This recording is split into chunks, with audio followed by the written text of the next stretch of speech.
It was supposed to be the happiest chapter of my life.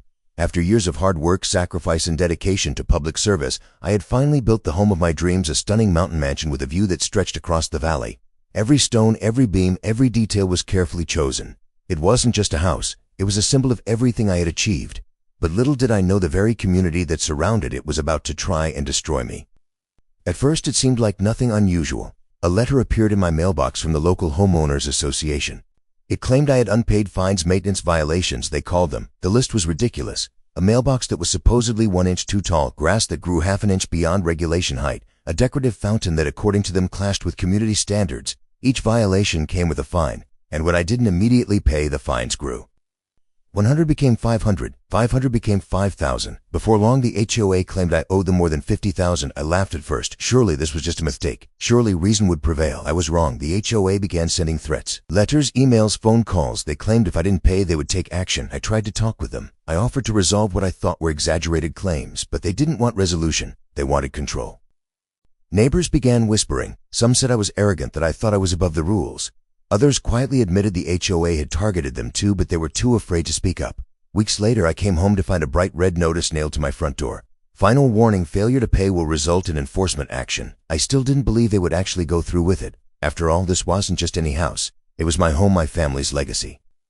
One morning, I awoke to the sound of engines, heavy machinery. I rushed to the window and my heart sank. Bulldozers, wrecking crews, dozens of workers standing at the edge of my property. And at the front of it, all the smug faces of the HOA board members, clipboards in hand. I ran outside shouting, "What is this? You can't do this." One of them, a woman with perfectly pressed clothes and sunglasses perched high on her head, smirked. "You had your chance. You ignored the fines. Now we enforce." Before I could stop them, the machines roared to life. My dream mansion was torn apart. Walls crumbled, glass shattered, years of work and memory reduced to dust in a matter of hours. I stood there powerless, my fists clenched, my heart racing. Neighbors gathered in shock, some gasping, others recording on their phones. The HOA didn't care. They thought they had won. But there was one thing they didn't know.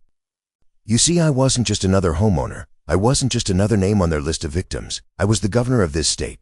The very laws they thought protected them were laws I had the power to challenge, to rewrite, to enforce. But I didn't say anything that day. Not yet. Instead, I stood silently as they destroyed everything I had built. I wanted them to believe they had won, because when I struck back, it would be with more power than they could ever imagine.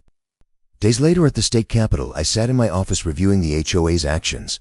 Their arrogance wasn't just an attack on me, it was an attack on every hardworking homeowner they had bullied. My legal team gathered evidence: unlawful enforcement, abusive fines, destruction of property without proper court orders. It was all there in black and white. Then I made the call. Within weeks, new legislation was drafted and introduced.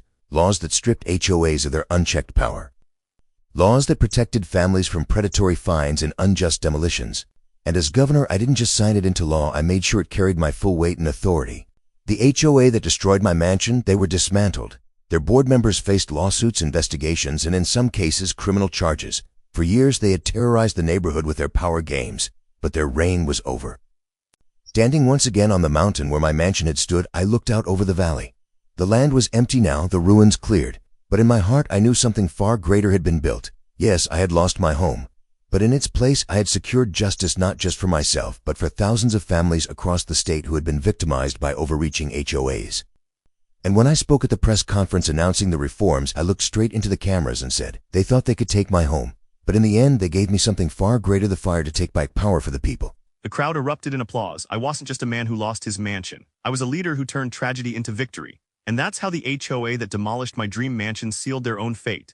They forgot one crucial detail: I wasn't just a homeowner. I was the governor. Sometimes those who think they hold power forget who truly does.